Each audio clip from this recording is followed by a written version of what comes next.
Būkit dar kartą pasveikinti bažnyčią, nes taip sako žodis, nes sako sveikinkite vienas kitą, nes taip yra pasakyta. Ir mes vykdome tiesiog jo žodį. Ir sveikinu dar kartą, kad jūs tie patys, ir jūs džiaugiatės vienas kitu, ir jūs dar galite toliau mylėti ir gerėtis vienas kitu. Meilė, kaip sako žodis, yra svarbiausia. Ir šiandien visos giesmės buvo apie jo meilę. Apie jo meilę. Kiekvienas mes asmeniškai susidurime su jo meilė. Ir tikime, kad ta meilė yra tikrai dieviška meilė. Nes kaip tu pamilai žmogų, tą, kuris tau darė blogą, ar darė kažką tai negero, tai buvo, kaip žmogui, tau kaip asmeniu, tai buvo neįmanoma atleisti žmogui. Todėl šiandien būtų tokia kaip tema, ir nežinau, dar nei kartų nekalbėjau, bet tiesiog tikiu, kad jūsų noras ir jūsų troškimas mylėti Dievą, jis tai iššaukė. Nes meilę mes kiekvienas patyrėme savo gyvenime. Vienas patyrė su mergina, su moterimi, su žmona. Patyrėte meilę, kuri esate nevedę, kuris esate dar nesantuokoje. Jūs patyrėte galbūt meilę broliui, seseriai. Patyrėte. Ir tie, kurie esate atgimę, ir tikrai esate atgimę, manau, kiekvienas, jūs esate suvokę, ką reiškia mylėti, ką reiškia gerbti tam, kuris yra šalia tavęs. Ir galbūt pamatėte savo širdise, kad tai yra begalinis darbas.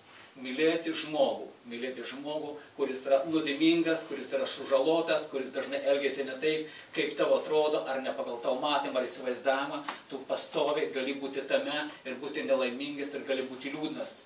Ir sakyti, viešpatie Dieve, aš įtikėjau tave kaip meilę, o kodėl manęs niekas nemyli, kaip dažnai mes pamatome vienas kitą, kodėl manęs nemyli, aš taip myliu Dievą, ar manęs nemyli, ar aš neturiu tavęs, ir panašiai yra įvairiausių atvejų, kai žmonės išeina ir netgi palieka bažnyčias, palieka šeimas, taip ir nesuradė meilės. Pirmiausia, tai Dievo meilė, tai yra tai, kas, kaip mes esame girdėję ir daugelį pamokėme, tai vardindami agapę. Bet suprasti tą agapę nėra taip paprasta. Kas tai yra agapė? Kodėl mylėti žmogų, kai jis yra tau geras, yra tau lengva, tai yra paprasta, kai jis tau duoda ar atneša, ar kažką tai laimina, tau yra lengva mylėti. Bet užtenka patraukti jo ranką, jis patraukia tą veiksmą, kuris dar anksčiau, tau yra sunku mylėti. Agapė tai Dievo meilė. Ir sako, agapė tai meilė, kuri trokšta gėrio. Ir kuria gėrį netgi kam? Netgi tam priešui, kuris galbūt šiandien yra tavo priešas. Aš dažnai skaitydavau tą rašto vietą mylėti priešus ir netgi teko liudyti vieną kartą vienam žmogui, vienai moteriai, kai aš pasakiau, kad reikia mylėti priešus. Ji man iškart pasakė, nusikalbė. Nenusikalbėk, kam tiek jau reikia kalbėti nesąmonės, kad reikia mylėti priešus. Ir ji pasakė tiesą. Nes žmogaus prigimtis yra... Prašom įsijungti telefonus. Ačiū labai. Žmogaus prigimtis kokia yra? Mes patys žinome. Žmogaus prigimtis yra priešų nekęsti. Priešų keršyti. Jeigu tau davė į veidą, davė į kokią tai tau vietą, į kūną, tu tikrai norės atkirsti. Ir sako, ypač vyrai. Ypač vyrai nori kirsti. Jeigu tau davė, jis nukėduosi atgal. Tai automatiškai, ten nėra jokių ten ginčių, ten tau vidus jau nesiginčiai. Ir įsivaizduot, sako, mylėk jį, mylėk. Ir aš atsimenu, aš nebuvau tas, kuris kumščiais mosuodavau, bet teko vieną kartą su vienu draugu susimušti ir pamačiau, kaip yra nepaprasta. Ir kaip iš tiesų man tas elgesys nepatinka, tai buvo galbūt 30 metų tikrai atgal. Ir iš tiesų tas draugas, jis pakėlė ranką prieš mane, nes jam kažkodėl aš pradėjau nebepatikti, nes aš pakeičiau nuomonę. Jau tada tame laike, kai aš buvau 18 metų, jis pradėjo rūkyti, jis pradėjo daryti kitus dalykus, o jis mano buvo draugas nuo vaikystės. Ir tiesiog jis pradėjo mane užkuldinėti. Ir nuo tada jau mačiau, kaip čia yra. Kodėl draugai išduoda, kodėl draugai palieka. Ir stebint bažnyčią, save ir žmonės, ir mes patys visur lankomės, ir jūs lankotės, sutinkate vienas kitą ir matom, kaip kaip yra gyvenime, kad draugas išduoda draugą. Netgi vadovai palieka bažnyčias. Kodėl taip yra? Ir jeigu mes žiūrime į raštą, tai matome, kad rašte yra meilė, sakyčiau, įtikėjusiam žmogui, jinai yra kitokia. Jinai yra kitokia. Jinai priešinga meilė tam, meilė tai mūsų žmogiškai meilė. Jeigu mes mylime žmogų, kuris yra geras, tai sako, jums nieko nekainuoja. Visiškai nieko nekainuoja. Bet mylėti tą, kuris yra truputėlį skirtingus nuomonės, gražiai taip kalbant, skirtingus nuomonės, tikrai tau jau kyla kažkas iš tavo vidaus, tu norėtum jį galbūt pasmerkti, galbūt nuteisti ir vieną dieną jį paliktum arba palieki. Ir kodėl tos bažnyčios, kaip šiandien atrodo, nepilnėja? Būtent todėl, kad mes susidūrė su vienas kitu, kaip asmos asmeniu, mes žiūrim kaip kūniniai žmonės. Bet jeigu mes žiūrim kaip dvasiniai žmonės, jeigu žiūrim kaip Dievo mylinti žmonės, pašaukti žmonės, kad mūsų didžiausias pašaukimas, koks jis yra? Yra mylėti Dievą, mylėti žmogų ir tas, kuris yra šalia ir kuris ateina tavo gyvenimą. Ar tu turi pasirinkimą pasirinkti žmonės? Nu, nelabai. Ir galbūt tavo bažnyčioje, esi toje bažnyčioje ir tu matai, kad tavo tas brolis nepatinka. Ir galbūt kalba ne taip, ir galbūt šneka ne taip, ir galbūt kažką tai pamokslauja ne taip, ir galbūt mokina ne taip. Tu žiūri kaip žmogus ir tu negali to žmogaus, galbūt nepakenti to žmogaus. O apie meilę jau nereikia nekalbėti. Todėl raštas sako, pakęskite vienas kitą, pakęskite. Pakęskite. Ir kai tas pakentimas, pakantumas įeina, tu pradedi suprasti, kad tau reikalingas pokalbis, reikalingas pažinimas su žmogumi, pradedi suvokti žmogų. Ir tu matai, kodėl jis yra toks, kodėl reakcija jo yra tokia. Kodėl tu tari žodį, jis jau tavęs neišklausė, jis tave jau atstūmė. Ir tada tu nenori būti ląstelėje, tu nenori bendrauti su tais žmonėmis. Ir tu taip pavieniui ir lieka žmonės po vieną. Vienas atėjo į ląstelę, vienas atėjo į bažnyčią, trečias atėjo. Ir kaip atėjo į tą asmenį pokalbį ir pasitraukė. Ir tarsi veidmainystė. Žmogus pamokslavo, gražiai kalbėjo ir atėjo į tavo gyvenimą, liktai jo tas mąstymas pasikeitė. Jo mąstymas nepasikeitė. O kas pasikeitė? Pasikeitė tai, kad jis, kaip šiandien pastorius kalbėjo, jis turi žodį, kad jis turi mylėti. Kad jis turi gerbti, kad jis turi gerėtis. Bet šiandien jis dar yra tikėjime kaip išgydyme. Šiandien serga žmogus, sako, aš nesergu.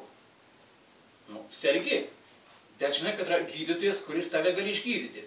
Žinai, kad turi mylėti, bet pats meilės neturi, nes jau pamatai, kaip tu nemoki mylėti žmogaus. Bet žinai, kad turi tą, kuris yra meilė. tą, kuris viską duoda ir teikia. Ir tarsi tu lauki tos eilės, kad ta meilė į tave nužengtų, į tavo meilę įeitų į tave. Ir manau, yra daugelis žmonių, kurie jau tai suvokia ir suprato, ta meilė nužengė kažkaip. Nes sako, jeigu tu pamilai viešpatį, tu negali jau nuo jo nusisukti. Ir manau, kad jūs esate pamilę viešpatį, jau nebegalite nuo jo nusisukti. Jeigu pamilote viešpatį, jūs jau neturite pasirinkimo. Ir šiandien galiu drąsiai teigti, kad šiandien yra sąmoningas mano visų mūsų pasirinkimas. Jeigu mes norime patirti toliau dievišką meilę, jeigu mes norim daugiau išgydymų ir panašiai, jeigu mes norim, kad Dievo dvasia veiktų daugiau mūsų gyvenimą, bažnyčios gyvenimą, mums reikia sąmoningai apsispręsti. Sąmoningai apsispręsti. Apsisprendžiam sąmoningai, mes siekime meilės, mes trokštame mylėti, taip kaip Dievas mus pamilo. Ir kai mes sąmoningai apsisprendžiam, sąmoningai apsisprendė. Jis brolis pasakė, ką tai tau. Pastorius pasakė kokį tai žodį. Bet tu esi apsisprendęs jį mylėti. Ir tada girdi žodžius, kurie ateina į tavo gyvenimą. Ir tie būtent žodžiai atėję į gyvenimą keičia tavo gyvenimą.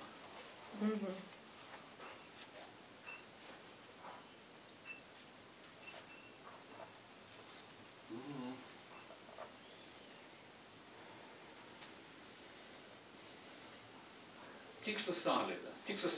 Jeigu mes leidžiam Dievo veikti, šiandien giedojame giesmes, nes matom, kad tai yra mūsų viduje. Ten yra meilė, mūsų dvasioje. Ir kai mes susiliečiame, ar Dievas kažkokiais tai būdais jis paliudija savimi, mes negalime negiedoti. Ir gali netgi negiedoti, bet žinai, kad tavo dvasia gieda. Jeigu, kai mes buvome galbūt tame laike 20 metų atgal, mes visi giedojame ir šaukime, bet šiandien visi atsargiai giedame. Kodėl giedame? Žinom, kad tai yra teisinga, kai tavo širdis gieda tai, kad turi giedoti. Mes dėl žmonių galime giedoti, dėl vienas kito galime giedoti, bet vieno Dievo, kuris yra mumise, neapgausim. Ir todėl giesmės, jos tekyla iš mūsų vidaus. Žodžiai tekyla iš mūsų vidaus. Ir tie žodžiai mus atgaivina. Ir jeigu sutinki brolį, kuris yra piktas, pažvelk į save, kaip tu myli tą brolį. Kaip myli tą žmogų, kuris tave perspėja ir pasako žodį. Ar tavo vidus kyla iširsta, ar tu tiesiog sakai, aš šį kartą susivaldau. Aš šį kartą nieko nesakysiu ir nieko nemokysiu. Nebūtinai mums pasakoti kitų nuodėmes ar kalbėti tiems žmonėms, kurie galbūt labiau nuodėmiauja. Jeigu jis nuodėmiauja, jeigu Dievas leiks tu ir tarsi žodį, bet pirmą pasverk, ar tu myli tą brolį. Nes jeigu myli tą brolį ar seserį, tu tikrai galėsi pasakyti ir brolį supras, bet tam reikalingas laikas, kad tu galėtum pažinęs brolį, supratęs brolį, ateiti ir pasakyti. Mes išmokstama kalbėti, bet tos meilės tarsi taip ir ne visada išmokame pritaikyti tai. Jeigu yra mumise, mes galime duoti tiek, kiek yra meilės mumise. Romiečiams laikė sako, viltis, 5 skyrius 5 eilutė, sako, viltis neapvilia. Kitame vertime sako, ji nesugėdina. Ir kodėl dažnai mes gėdėmės Evangelijos, gėdėmės galbūt pasauliu kalbėti ar netikintiems žmonėms. Evangelijos. Todėl, kad mes gėdėmės, bet tarsi nesaukim, kad kai tu kalbėsi, Dievas tavęs nesugėdins. Ir kiek kartų kalbė Evangeliją, gerą naujieną, kokiais būdais ar rodė, kalbė apie Dievą, tikrai tu nebuvai sugėdintas, jeigu tu nekalbėjai iš savo išdidumo. Nes kalbėti mes galime tik tiek, kiek mes turime savo viduje. Ir tik tiek, kiek tas žmogus yra paruoštas išgirsti tą naujieną.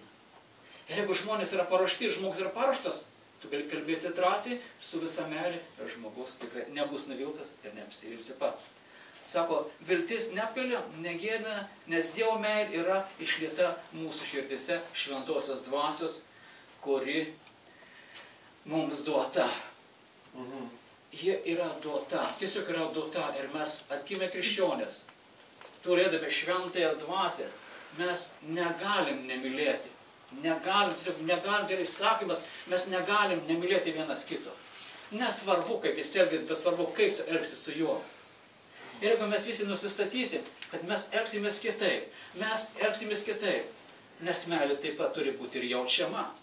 Tu gali sakyti broli, bet ten tuose žodžiuose skambės tik simbolai, ir tai sako raštas kitoje vietoje.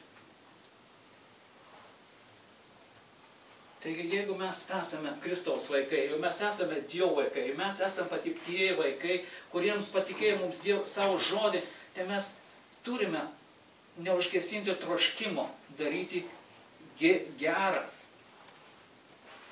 Netgi tam, kuris myli, bet tam, kuris yra šiandien tavo priešas. Priešas gali būti šiandien kas?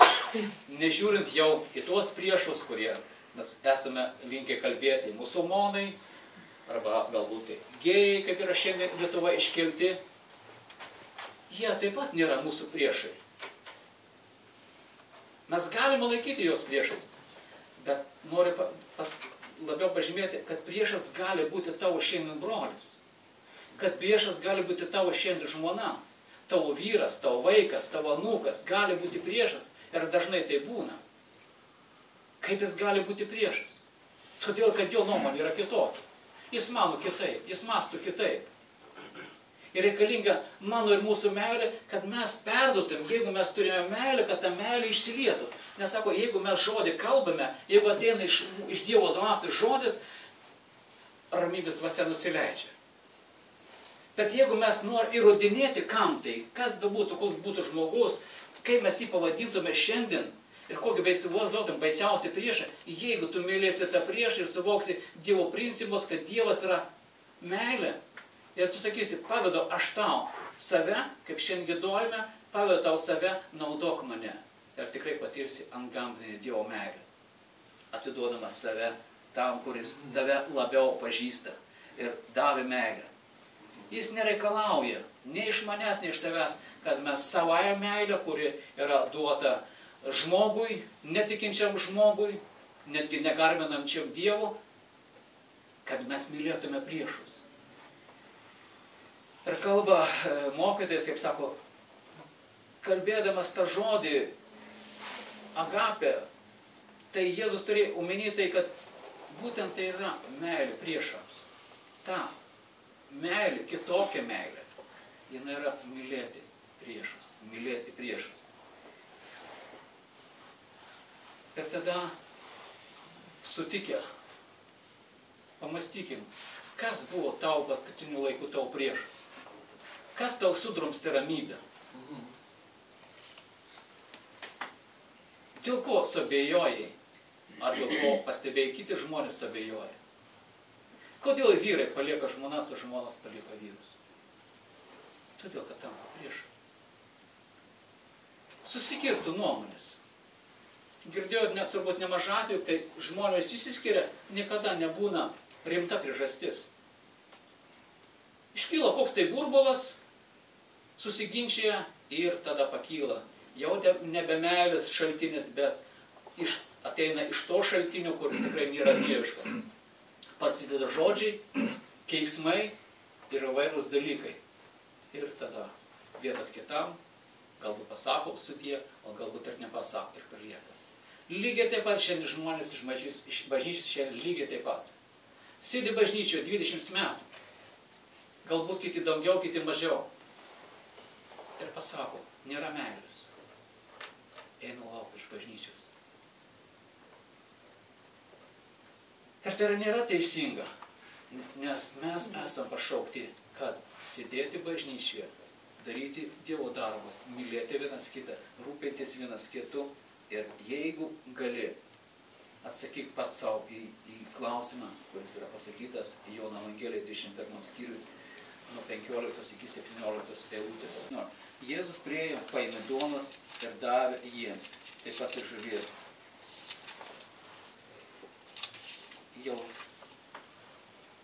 Jau trečią kartą pasirodė savo mokiniams Jėzus prisikėlęs iš numirusių. Papusryčiavęs Jėzus paklausė Simoną Petrą, Simonai, Jono sūnau, ar myli mane labiau už šituos? Jis atsakė, taip viešpatie, tu žinai, kaip tave myliu. Jėzus jam tarė, ganyk mano avinėlius. Ir antrą kartą Jėzus paklausė, Simonai, Jono sūnau, ar myli mane? Kas atsiliepė, taip viešpatie, tu žinai, kaip tave myliu. Jėzus jam atsakė, ganyk mano avis. Jėzus paklausė trečią kartą, Simonai, Jono sūnau, ar myli mane? Petras nuliūdo. Jis trečią kartą klausė, ar myli mane? Ir atsakė, viešpatie, tu viską žinai. Tu žinai, kad tave myliu. Jėzus jam tarė, ganyk mano avis. Ir įdomu, kodėl būtent Petrui, kodėl buvo ten žvejojo, buvo daug mokinių, kodėl būtent Petrui. Ir man kažkaip nukrypsta į 7 eilutę. Yra tokia rašto vieta, sako, tuomet tasai mokinys, kurį Jėzus mylėjo, sako Petrui, tai viešpats, išgirdęs, jog tai viešpats, Simonas Petras persijus į drabužius, mat buvo neapsirengęs ir šoko į ežerą.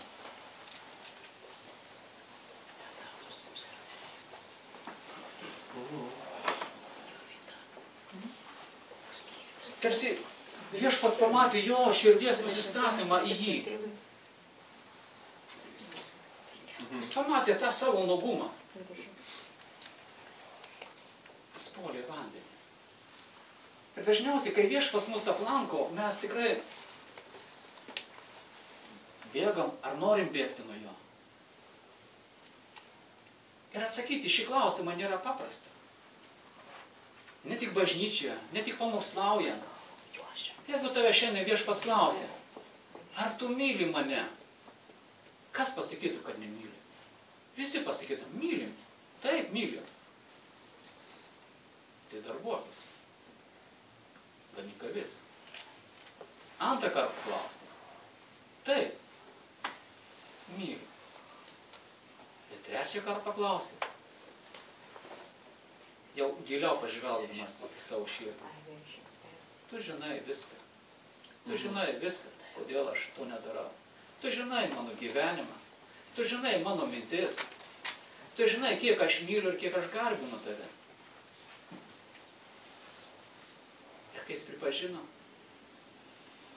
pasak, ganyk. Ir kaip šiandien jau kalbėjau, pripažinimas. Pripažinimas. Ir žodis, kaip žinom, jis yra jėga. Kai mes pripažįstam, kai mes pirmą kartą pasakėm, Jėzų myliu, manau, tai nebuvo paprasta ir tai nebuvo lengva. Ir turbūt nelabai suvokėm, ką tai reiškia mylėti tą, kurio mes nematom. Bet šiandien galiu pasakyti, šiandien visiškai kitaip mes suvokiam, ką reiškia Jėzaus meilė. Mes šiandien suvokiam, kad mes turim atleisti viens kitam nusižengimus, viens kitam nuodėmes. Ir yra daug bažnyčių, ar keletų bažnyčių, kurios daro apeigas, plauna kojas. Ir mes sakom, tai yra blogai. Netgi yra panašios konfesijos žmonės, bažnyčios. Netgi ginčiai verda. Plauti, neplauti kojas. O kas šiame laike yra plauti kojas? Aš manau, tai yra tobula meilė žmogui ir vienas kitam. Jeigu tu žinai, kad tu esi nuodėmingas, jeigu tu žinai, kad šeimoje nusidedi, kad tu bažnyčioje nusidedi, jeigu tu žinai, kad draugų tarpe nusidedi, manau, laikas, kad tikrai, kaip šiandien jau meldėmės tą maldą, plauti vienas kitam kojas, prašyti atleidimo, bene tau brolis iš tiesų jis atleis. Ar jeigu teko dalyvauti tikroje maldoje, grupinėje maldoje, kai iš tiesų yra meldžiamusi nuolankume ir paprastume, kaip Dievas išlieja savo malonę. Tu iš tiesų atgailau ir iš tiesų nori atleidimą ir iš tiesų gauni atleidimą. Bet jeigu mes meldžiamės tik kovos maldomis, mes esame žalojami, kurios taip pat reikalingos maldos. Bet šiandien kalbame apie tas maldas, kurios gali priartinti mūsų priešus. Ir tie priešai gali tapti jau nebe priešais, bet draugais. Draugais. Ir jeigu tu kokį žmogaus nemėgsti ar neįsileidai savo gyvenimą, jis yra tau labiausiai reikalingas. Nes jis yra kitoks. Jis yra kitoks. Netgi šeimose yra vyras ir žmona, jie yra skirtingi. Bet jie yra taip panašus. Taip troškimai panašus. Ir jeigu jau kalbasi vyras ir žmona iš širdies į širdį, gyvenimas keičiasi. Ar manot, kad pastoriams, ar tiems, kurie tarnauja, yra lengviau šeimose? Ar manot, kad jie nėra išbandomi visose lygmeniuose? Bet yra viena. Tu turi tikėjimą, tu turi žinojimą, tu turi žodį, tu remiesi. Ir kiekvieną kartą, kai tu neši žodį, kai tu atneši žodį bažnyčiai ar žmogui, tu esi pirmiausia iki tol jau išbandomas. Ir po to dar esi bandomas, kaip iš tiesų į tai žiūri. Bet todėl mes negalim sustoti. Jeigu mums atrodo, kad ta meilė, kuri buvo mane anksčiau, jinai nebegali šaukti. Šaukimės tos meilės, kurį duoda Dievas. O jei jis duoda. Jis savo dvasią jis apreiškia ir parodo, kaip reikia mylėti žmogų, kaip reikia žiūrėti žmogų. Šia yra dalis vyrų, kurie dar žiūri pornografijas, kurie gyvena su žmona ir žiūri ne ten, kur turėtų žiūrėti. Keliaudamas ir matydamas, iš tiesų matau, kodėl bažnyčia. Būtent todėl. Todėl, kad santykiai, kurie buvo toje meilėje, kai buvo jauni ir gražus, ten nieko nekainavo. Ten tiesiog mylėjo vienas kitą, vyras, žmona vyrą. Bet kurie jau pagyveno 30 metų, 40 metų ir nėra jau taip paprasta. Ir jeigu nepažįsti Kristaus, jeigu nepamatai, kad žmogus iš tiesų tik būnantis su Kristumi ir gyventis pagal jo žodį, jis yra įdomus. Jeigu gyveni su Kristumi, jeigu gyveni pagal jo įstatus ir įžadus, argi tavęs žmona nemylės, argi tavęs vyras nemylės. Bet jeigu diena iš dienos nusidedi, jeigu negerbi savo vyro, ar vyras nemyli savo žmonos, tai kokie bus santykiai? Kiek ilgai išlaikys, priklausys tik nuo laiko. Vieną dieną šeima iširs.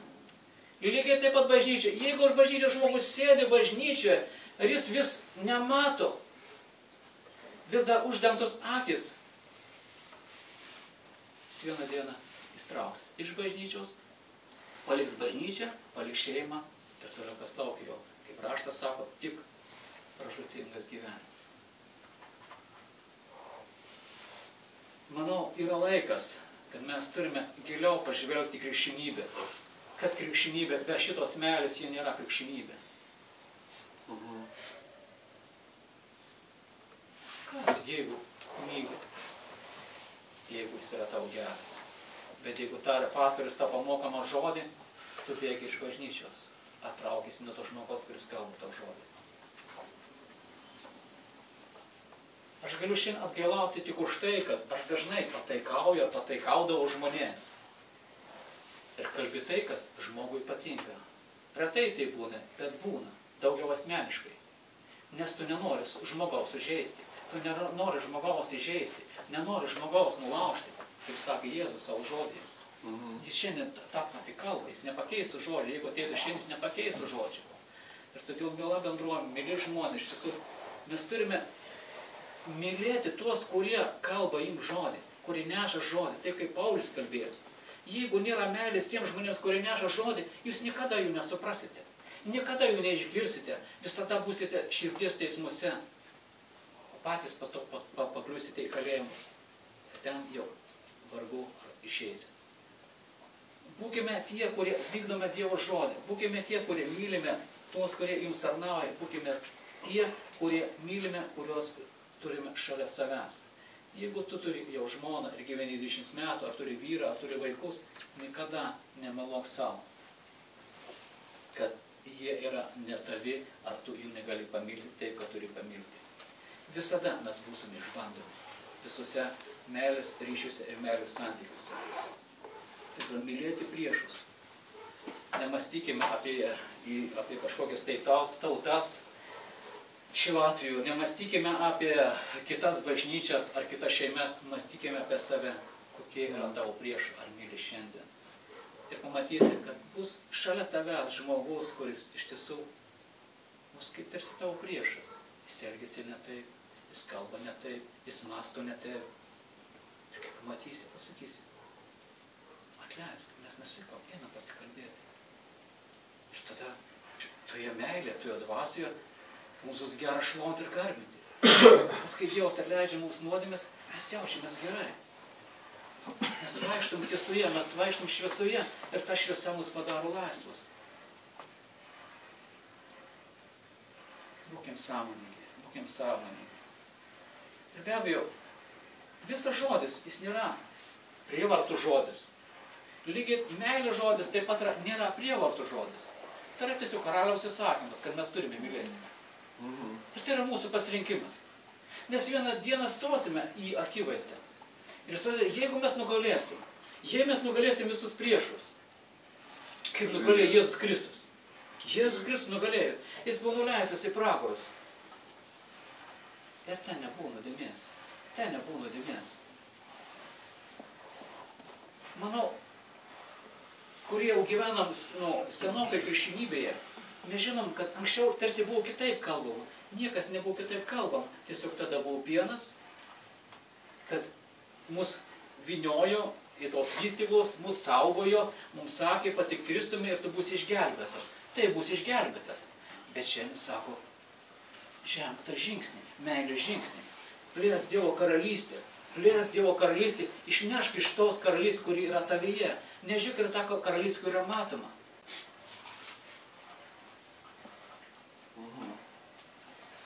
Taigi, sąmoningas, apgalvotas yra mūsų sprendimas.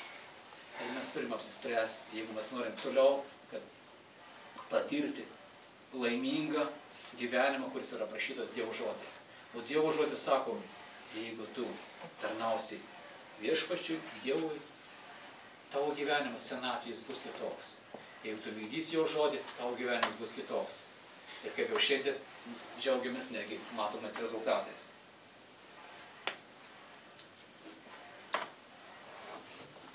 Taigi meilė priešai skiriasi nuo meilės savo, galbūt sūnui ar dukrai. Jis skiriasi.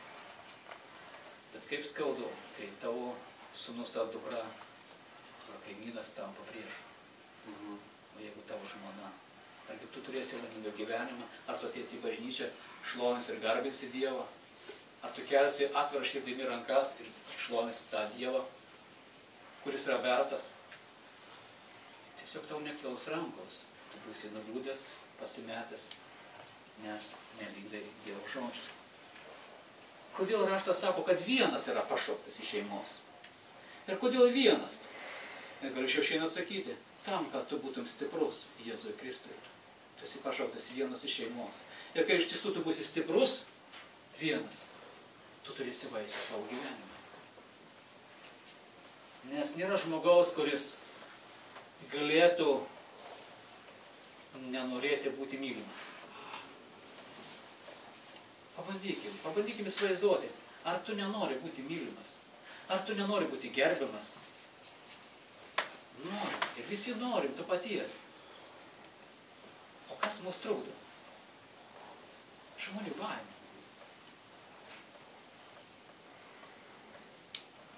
Ir čia bildėmės su pastoriais ir tiesiog atrodo, kad žmogus, kuris yra didesnis už tave, turi tarnystę didesnę, lygtai jis neturi tų pačių lygų. Bet pasirodo, kad jis serga tomis pačiomis lygomis, kokiamis sergi paprastas žmogus, ar tarnaujantis, ar netarnaujantis žmogus. Tik galbūt tie lygiai gilė jie yra skirtingi.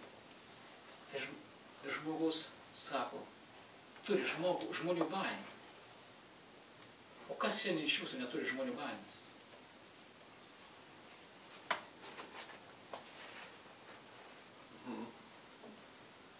Kodėl yra baugu kalbėti man čia, kai aš važiuoju, kai šeimkos, kai kviečia, ar mes važiuojame? Tikrai ne Dievo baimė. Nes Dievui tu neparodysi tai, ko jis nežinotų. Dievo nepapamokslausi tai, ko jis nesuprastų. Bet žmogui perteikti žodį ir žinią, tą, kurią tu turi, ką Dievas duoda, jau čia yra darbas jau. Čia yra darbas. Ir todėl mes turim būti gailestingi vienas kitam. Gailestingi vienas kitam. Tiek savo draugams, tiek savo priešams, tiek bendradarbiams.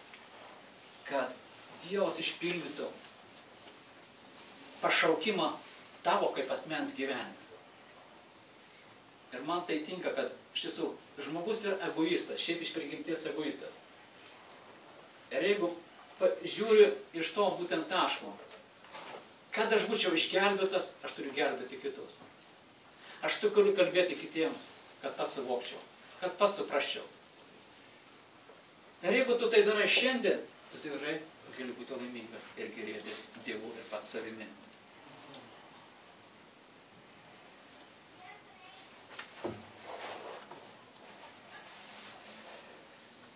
noriu pabrėžti, kad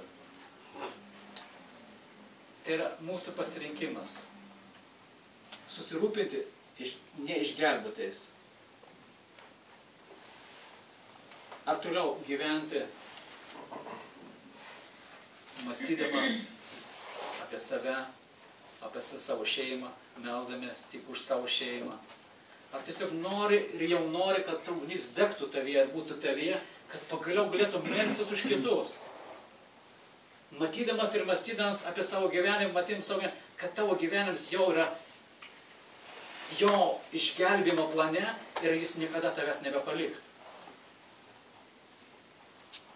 Kviečiu ir noriu, kad mes visi jungtumės į pasaulį, kad mes suprastume, kokie mes esame silpni, kai mes esame susiskaldę, kai mes nesame vienoje dvasioje, kai mes nesame meilėje, kuri yra mums duota, kai mes bijome išleisti, jeigu kitaip sakyti, mes bijome nusirengti dvasią ir parodyti save, kokie mes esame.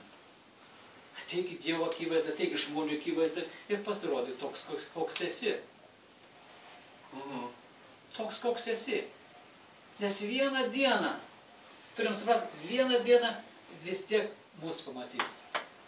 Ir žmonės, ir angelai, ir pats Dievas parodys, kokie mes esame. Ne taip, kaip mes save pristatome ar gražiai kalbame, bet tokie, kokie mes iš tiesų esame. Ir tada susimastai, jeigu mes galim pasirodyti tokiais, kokie esame, aš padariau sprendimą. Darom evangelizaciją. Darom, atvažiavo pastorius Romas, darom evangelizaciją Palangoje.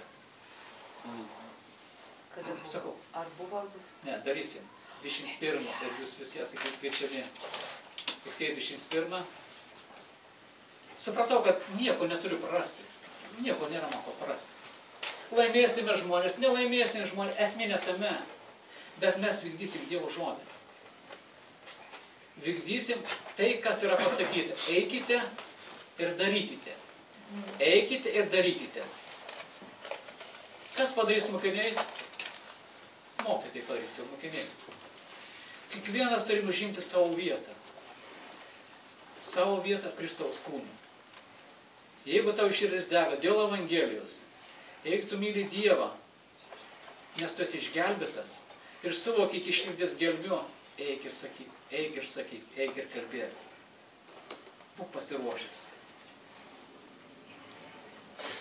Ir skelbti gali tik žmogus, kuris suvokia, kad jis yra silpnas. Kad gali būti ir tų granatų, ir tų akmenų, ir žodžių variausių, jeigu tu kažką darysi. Bet tos granatos ir tos visokiausios strėlės piklio, jos lekia ne tada, kai mes skelbėme Evangeliją, bet tada, kai mes ruošiame skelbti Evangeliją. Įvairiausių minčių, įvairiausių dalykų vyksta, kai mes ruošimės. Ir kai aš pasakiau pastoriui Valažiui, kad 20 rugsėjo darysime. Kodėl 20? Aš pas nežinau, kodėl 20 rugsėjo mes turim daryti. Ir pats atsakinėjau tą savo klausimą. Pradėjau organizuoti, pradėjau daryti, pradėjau rinkti medžiagą. Ir sužinau, kad rugsėjo 21 yra stalo šventė Palangoje. Ar ten bus 1000 stalų. Ir parašėm pareiškimą ir gavom vieną stalą. Vieną, galim ir 2 gauti, jeigu būtų reikalas. Gaunam stalą, gaunam skėtį, gaunam elektrą. Darykit, ką jūs norite. Aišku, jūs norite save pristatyti geriausiai. Viena vieta bus Basanavičiaus gatvėje, kita vieta bus prie jūros. Prie jūros atliks giesmes Butkevičienė Lilija, ko gero Olga akomponuos. Bet noriu į tai neįsiplėsti dabar, bet iš tiesų, kad mes turime daryti, kai mes esame kokioj tai kritiniai būsenoj, kai žmonės išeina, o neteina į bažnyčią, žinau, daryti reikia Evangeliją, skelbti Evangeliją, kad žmonės mus matytų. Nes Dievas nori ne vien, kad tu būtum saugus, bet kad visi būtų saugus ir jie būtų jo glėbyje. Taigi kviečiami rugsėjo 21 į Palangą nuo 12 iki 5 oficialiai, o kas tarnaujantis turėtų rinktis anksčiau ir ir būti galint iki vakaro ar iki sutemų. Turėsim evangelijų, turėsim knygų, turėsim įvairios literatūros ir noriu, kad jūs prisidėtumėt savo knygomis ir kad žmonės galėtų prieiti ir drąsia širdimi nusipirkti ar gauti dovaną evangeliją. Atsirado bažnyčia, kuri pasakė, kiek išdalinsite evangelijų, tiek aš padengsiu evangelijas. Tai buvo jau po mano visų sprendimų. Nes mes šiandien bažnyčiai nepajėgus išpirkti evangelijų. Tiesiog yra tokia situacija. Noriu pasakyti, kad mažas mūsų žingsnis, kažkoks tai žingsnis ar išgirstas žodis, jis duoda Dievui veikti. Tiek bažnyčiai, tiek asmeniniame gyvenime. Ir tai nėra niekam kaltės, bet ir mes esame iš kaltės išlaisvinti ir todėl turim veikti jau ne kaltėje, bet meilėje ir tiesoje. Turim būti pasiruošę tam, kad tavo bendradarbiai, tavo bendražygiai ateitų į bažnyčią, taip pat sėdėtų tavo bažnyčią ir giedėtų gyriaus giesmes. Ir noriu pabrėžti dar, kad meilė, jinai nėra tokia, kaip aš asmeniškai įsivaizdavau savo gyvenimą ir maniau, jeigu mane glosto ar neglosto, ir tai yra meilė. Jeigu man gražius žodžius sako, tai yra meilė. Jeigu man nieko nesako, taigi yra meilė. Galiu pasakyti, kad iš tiesų randasi jau kitais mokymas ir mokytojais, kurie taip pat mano truputėlį kitaip, kad meilė tai iš tiesų nėra pataikavimas žmogui ir pataikavimas žmogaus silpnybėms. Ir kodėl kartais iš mūsų bendruomenių išeina, kad iš mano išeina žmonės, tai kad yra pataikaujama žmogaus silpnybėms. Kadangi jis nenori, tai aš jam niekur nesakysiu. Kadangi jam nieko nereikia ir jis nesiklauso, tai kas yra kalbama, tai ir nesakysiu. Būk laisvas. Ir čia, manau, yra jau kita tema, bet kiekvienam yra pamastymai. Kad mes turime žinoti, kad mes nesame laisvi. Mes nesame laisvi vaikščioti ten, kur mes norime. Mes nesame katinai. Mes esame Dievo vaikai. Ir jeigu Dievas numatė mane, kad aš sėdėčiau toje bažnyčioje, aš turiu sėdėti ir mylėti žmonės tie, kurie yra. Myliu juos, patiriu meilę, patiriu malonę. Esi apdovanotas. Ir nemanyk, kad turėsi gerą atsaką. Tu esi kitoks. Galbūt esi griežto charakterio. Galbūt esi kažkokia tai netinkamo charakterio, tau atrodo ar kitiems atrodo. Tai kad meilė tai nėra jausmas. Tai visiškai nėra jausmas. Ar ne vien jausmas. Bet meilė yra tai, kai mes kalbame tiesą su meilė. Kai mes matome, kad žmogus genda, kai yra sugedęs ir kad jis jau klysta, jau eina ne tuo keliu. Ir jeigu mes jo nepakviečiam, ateik čia, einam kalbėtis, mes nusidedam. Mes nusidedam. Bet tiek žmogui mažai reikia, jį reikia pakviesti. Ateik čia. Kadangi mes nemylim, ar mažai mylim, ar nepakankamai mylim, būk laisvas. Ir aš supratau tik tokį dalyką. Jeigu mano sūnus ar dukra pasakytų taip, aš tikrai nesakyčiau, kad būk laisvas. Tu esi laisvas pasirinkti. Kokią laisvę mes turim? Mes esame iš vergystės, išlaisvinti iš vergystės, iš nuodėmės, mes turim būtent tą laisvę. Bez bažnyčios mes kaip negalime pasirinkti. Dievas atvedė į bažnyčią. Ir kai aš perėjau, skaičiau, iš kitos konfesinės bendruomenės į tą, kurioje Dievas mane pastatė, tikrai aš nebuvau laisvas. Aš tiesiog žinojau ir verkiau ir mainavau. Aš žinojau, kad aš turiu būti ten. Dievas yra geras. Jis yra gailestingas, jis myli, bet yra teisingas. Jis yra labiau teisingas nei bet koks šioje žemėje žmogus. Ir jeigu tu klausai Dievo, jo paties, tai, ką jis yra užrašęs, jis tikrai pareikalaus iš tavęs. Jeigu tu nevykdysi, tai kas yra užrašyta.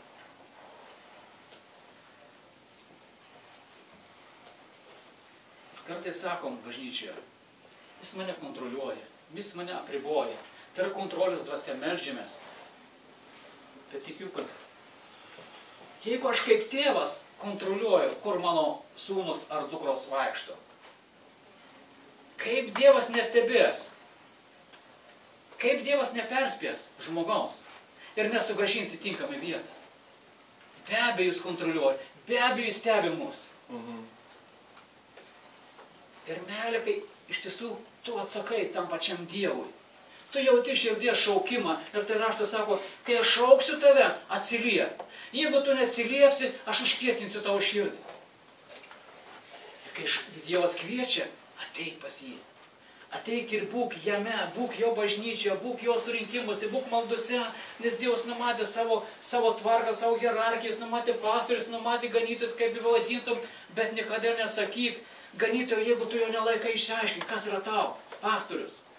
Yra daug žmonių, kurie mane vadino pastorium, bet po 2 dienų jų neliko bažnyčioje. Tai reiškia, nesuprato žmogus, ką reiškia. Nei ką reiškia pastorius, nei ką reiškia bažnyčia. Ir kas tik lieka atgailauti. Ganytojas nesugebėjo perduoti tai, jis nesugebėjo išgirsti. Abiems prašyti atleidimą. Atleisk viešpatį. Auklyba, jinai reikalinga. Tolerancija, bet kokia tolerancija tai nėra viešpatės. Būk laisvas. Būk laisvas nuo šėtono. Būk laisvas nuo nuodėmės. Būk laisvas. Būk laisvas nuo baimės, nuo žmonių baimės. Bet nebūk laisvas nuo Dievo baimės. Bijok Dievo, mylėk Dievą, visa širdimi, visų protų, visomis jėgomis. 1 Petro laiške sako 2.17, mylėkite brolyje, bijokite Dievo, gerbkite karalių. Ir visada, kai susirenkame, kaip yra svarbu tai suprasti, kad mes mylime Dievą, bet kad ta meilė visada nebūtų įsivaizduojama meilė. Bet kad mes žinotume, kas yra meilė. Kad mes prašytume tos atgailos. Ir jeigu atėjome surinkimą ir širdį esame neatleidę broliui, neatleidę kažkam tai, kuris bebūtų šiandien, prašyk atleidimą. Viešpaties atleidimą.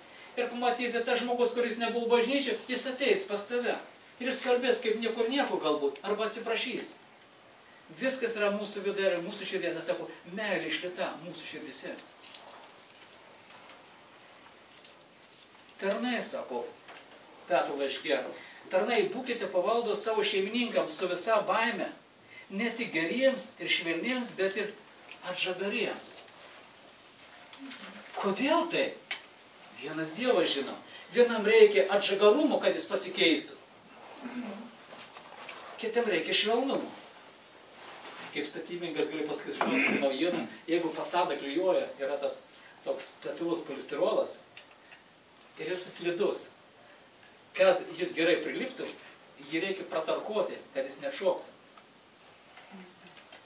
Ir kartais gyvenime yra mūsų taip, kad mes kažką turim padaryti, kažkam tai reikia truputį patarkuoti, pratarkuoti, kad mes galėtume sulipti, kad mes galėtume būti vienoje dvasioje.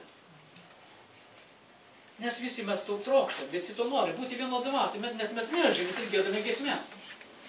Jeigu mes giedame, mes negalim būti veidmainiais.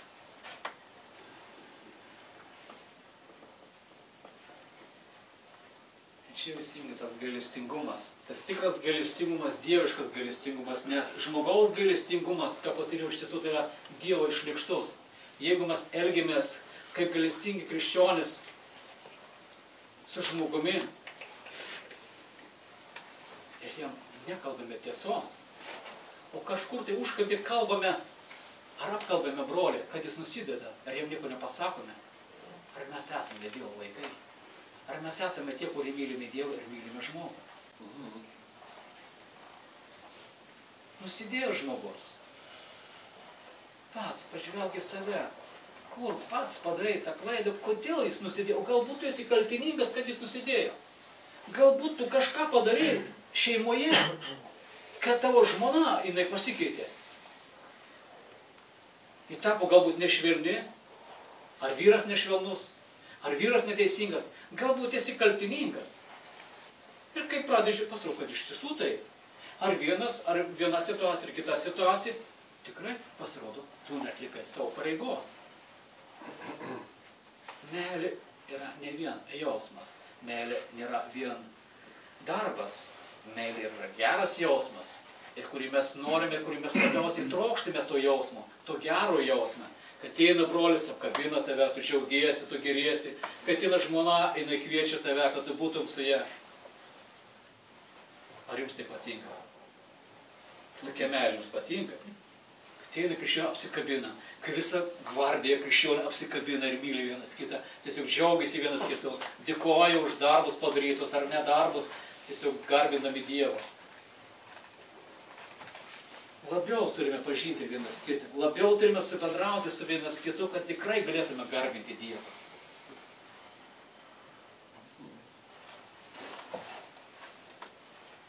Romiečiams laiške sako, todėl, jei tavo priešas alksta, pavalgydink jį. Jei trokšta, pagirdi jį.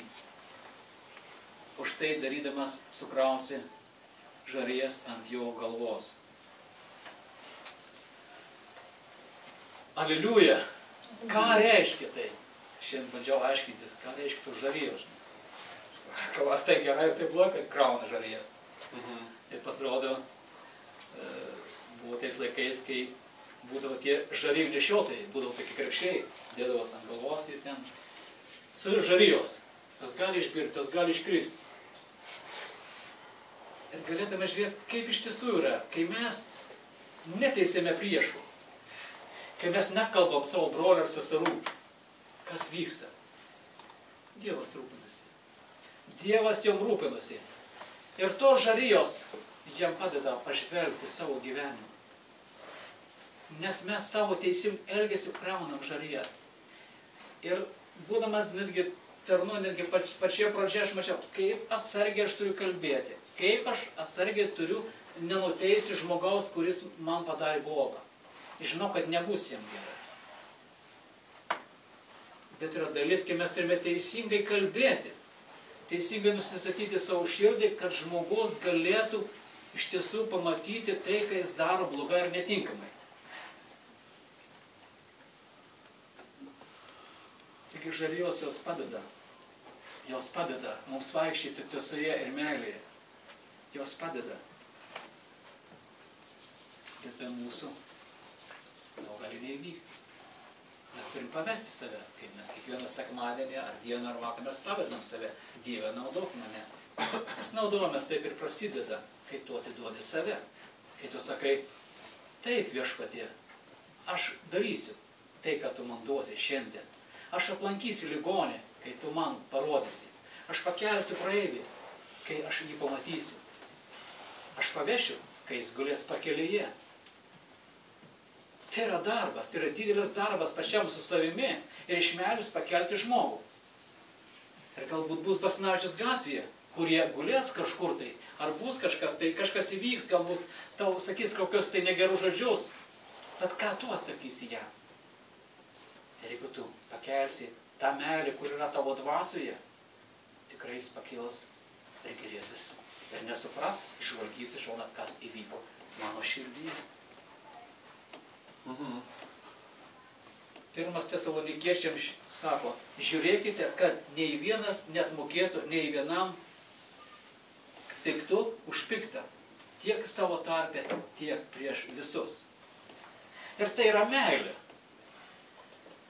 Ir jeigu nežiūri į visą raštą, gali svaiti, kaip praėjusią sekmanį kalbėjau, kad mes krikščionys kartais esam kaip narkomanai. Dievo dvasia ateik, Dievo dvasia apglėk, Dievo dvasia mylėk. Jis jau faktas, kad myli. Jis faktas, kad žino tave ir pažįsta tave, bet jis žvelgia ne išorinį tą paveikslą, bet žiūri į tave. Kur tavo širdis? Kaip tu per savaitę gyvenai? Ar tu keršėjai draugams? Ar tu keršėjai bendradarbiams, darbdaviams ir panašiai? Ar teisingai elgeisi? Jeigu esi darbdavys, ar teisingai elgeisi? Jeigu esi darbininkas, ar tu buvai dėkingas tam žmogui, kuris duoda darbą?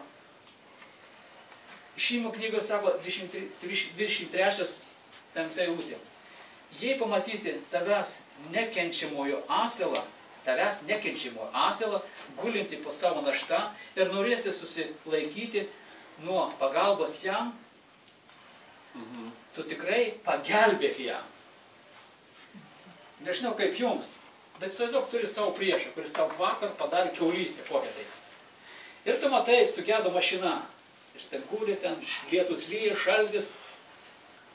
Ar tu stos atsakysi, o taip ir Dievas ir nubaudė jį. Nes jis mes pasielgė. Tai yra mūsų širdis, kaip mes žiūrime tą situaciją. Ir tai sako, bet sako, pakelk, padėk, nepraeik pro šalį. Nepraeik. Romiečiams 12:14 sako, laiminkite tuos, kurie jūs persekioja.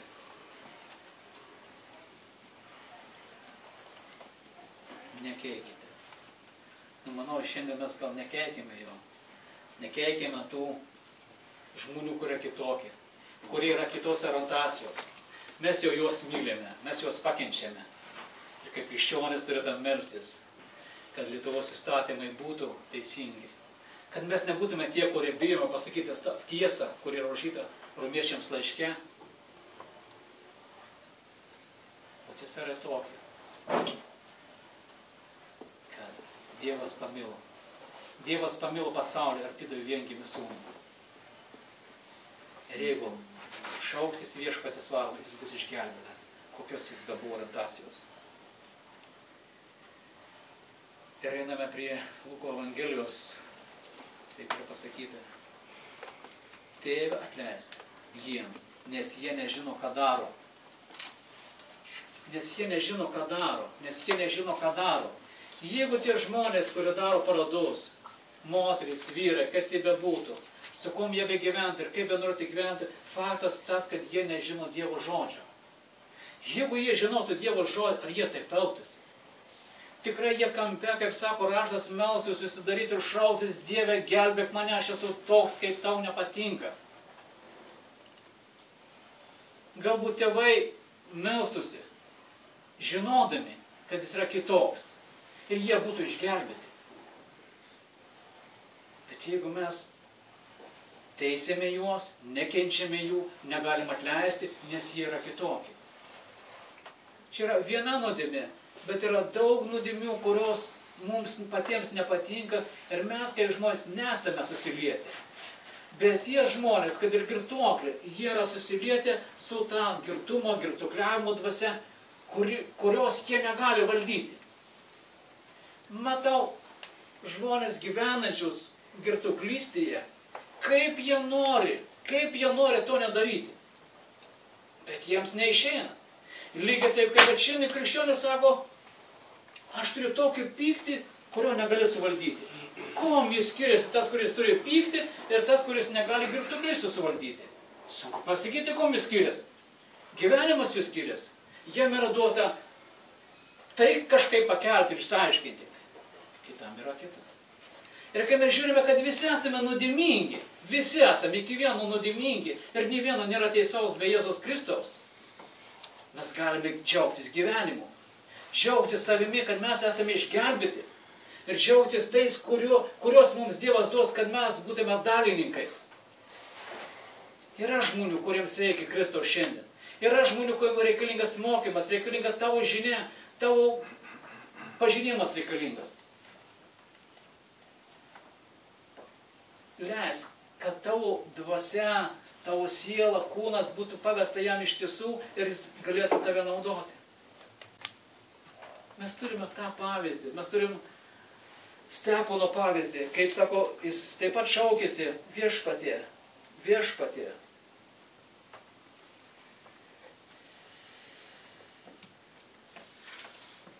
Viešpatie, neužskaityk už nuodėmę, kai buvau mėtomas akmenimis.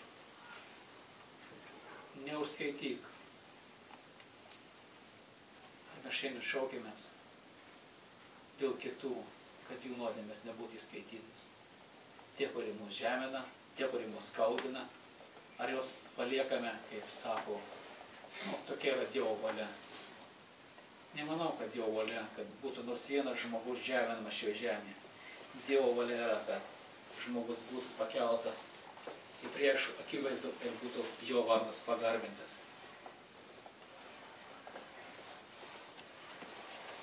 Neturiu laikraštį, galiu kalbėti dar 2 valandas. Kiek valandų? Kiek? Tuoj baigs. 3 rašto vietas paskaitysiu, kad iš tiesų, kaip sako, kad nenukryptumėm nuo ašies. Yra pavyzdžiai reikalingi, bet tai, kad Jėzus parodė, Tai yra iš tiesų ašis. Mato 27:30 yra pasakyta.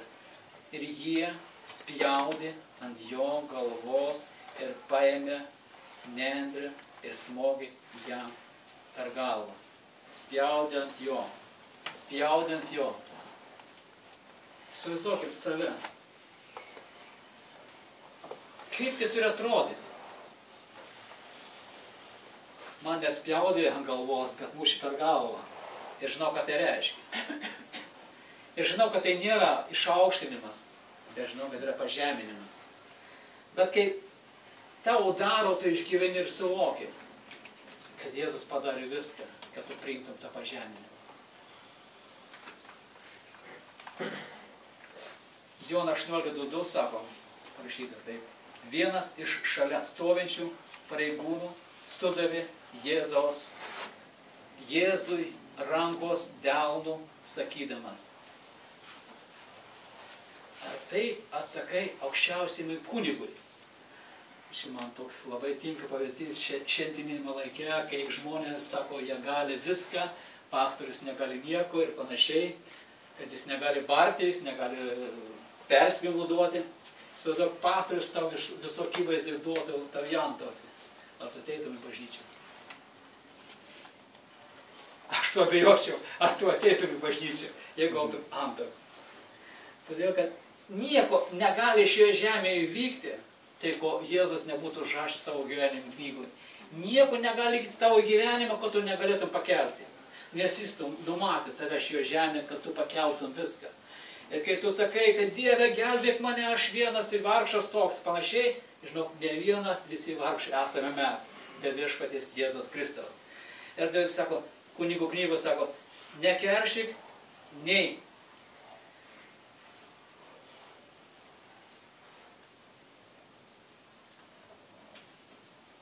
Nematau. Kunigų 19:18. Nekeršyk nei jokios pagiežos prieš savo tautos vaikus, bet mylėk savo artimą kaip save patį. Aš esu viešpats. Nekeršyk, nelaikyk pagiežos nei Lietuvai, kurie gyveni, nei toje tautoje, kur būsi ar kur išvažiuosi. Jeigu jau esi toje tautoje, kurioje esi, dėkok už tą tautą Dievui, kad tu gali ten būti, kad gali uždirbti pinigus, kad gali būti kitoks, gali ten būti ir kitokių, kad gali taip pat būti šviesa toje vietoje, kur esi. Taigi būkim žmonės, kuriais Dievas mus pašaukė. Nepriimkim ir nenešiokim naštų, kurių mes negalim pakelti, bet tai, kas yra tavyje, sako, žmogus savo svorį gali pats pakelti. Kiek tu sveri šiandien, reiškia, tokį svorį gali pakelti. Reiškia, jeigu tu turi Dievą ir Dievo dvasią ir turi išmintį ir jėgą, naudok ją, paves savo kūną kaip gyvą ir šventą auką. Ir tikrai tu būsi palaimintas ne tik danguje, bet ir šioje žemėje. Taigi būkit palaiminti Jėzaus Kristaus vardu. Alleluja. Amen.